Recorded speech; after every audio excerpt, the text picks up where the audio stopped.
सरदार वल्लभ भाई पटेल की 150वीं जयंती के उपलक्ष्य में अरोरा नगर में भव्य जुलूस का आयोजन किया गया, जिसका नेतृत्व मड़ियान विधायक रमाशंकर पटेल जी के द्वारा किया गया, जिसमें मुख्य अतिथि के रूप में उत्तर प्रदेश सरकार में राज्य मंत्री संजीव गौड़ जी सम्मिलित हुए। दुर्गा जी मंदिर पर स्थित सामुदायिक भवन में स्काउट गाइड बैट और डीजे की थाप पर जुलूस रवाना हुआ, जिसमें वनस्थलीय महाविद्यालय, नगर पालिका इंटर कॉलेज और जय हिंद इंटर कॉलेज के बच्चों समेत कई मंडल के मंडल अध्यक्ष, बूथ अध्यक्ष, नगर पालिका के पालिका अध्यक्ष व समस्त सदस्यगण सम्मिलित हुए। सभी विद्यार्थी हाथ में तिरंगा झंडा लिए हुए सरदार वल्लभ भाई अमर रहे, भारत माता की जय का नारा लगाते हुए 7 किलोमीटर दूर तक का सफर तय कर पुनः दुर्गा जी के सामुदायिक भवन आकर भोजन करने के पश्चात गंतव्य को चले गए। जुलूस में सम्मिलित लोगों में राज्य मंत्री संजीव गौड़ जी, मड़ियान विधायक रमाशंकर पटेल जी, जिला उपाध्यक्ष दिनेश प्रताप सिंह जी, नगर पालिका अध्यक्ष ओम प्रकाश केशरी, नगर महामंत्री कृष्ण कुमार तिवारी, राघवेंद्र प्रताप सिंह, विनोद पटेल, मीडिया प्रभारी अनूप कुमार व कृष्ण कुमार जायसवाल सम्मिलित रहे। अरोरा मिर्जापुर से कृष्ण कुमार जायसवाल की रिपोर्ट। गुलामी के जंजीरों में जकड़ा था तो कई ऐसे आंदोलन हुए। लौह पुरुष सरदार वल्लभ भाई पटेल ने देश के लिए बहुत बड़ा कुर्बान किया है।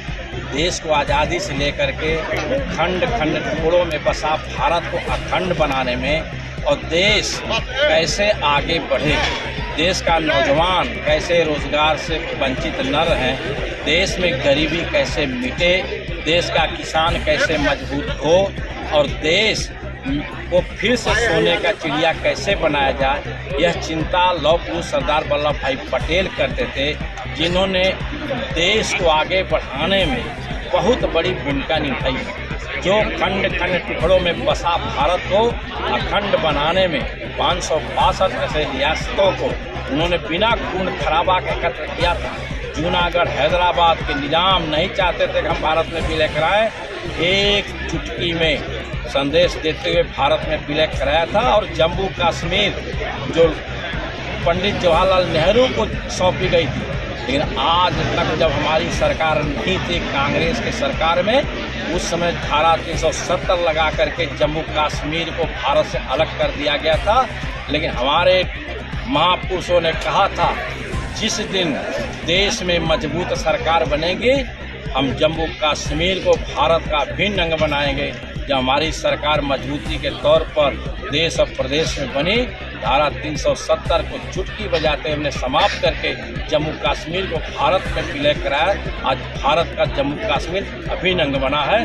लौह पुरुष सरदार वल्लभ भाई पटेल देश के निर्माता थे, खंड भारत के प्रणेता से, इसलिए आज लौह पुरुष सरदार वल्लभ भाई पटेल इस यात्रा को हम लोगों ने एक संदेश दिया है देश को, विश्व को। इस देश के नायक अगर कोई है तो हमारे लौह पुरुष सरदार वल्लभ भाई पटेल का क्या संदेश?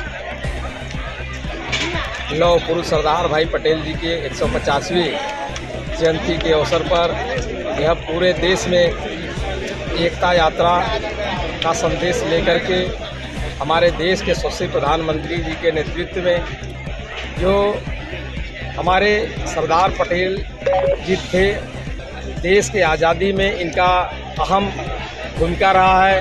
इस स्वतंत्रता आंदोलन के बाद जितने भी हमारे देश के अलग अलग रियासतें थी, उसको एकता सूत्र में बांध करके उनको जो है कि एक करने का काम किया।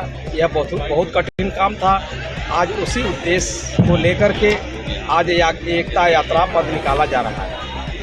ये यात्रा पद कहाँ से कहाँ तक निकला? इस यात्रा पद यात्रा में कितने की संख्या में लोग रहे?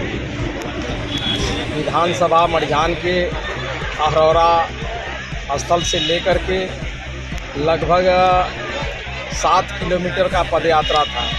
इसमें हमारे भारतीय जनता पार्टी के सभी सम्मानित पदाधिकारी, कार्यकर्ता और हमारे इस अरोरा नगर पालिका के सभी सम्मानित नागरिक लोग और हमारे विद्यालय के सभी हमारे सम्मानित बच्चे और बच्चियां, सभी अध्यापकगण, अध्यापिकागण, सभी लोग उपस्थित होकर के इस कार्यक्रम को सफल बनाने का काम किया।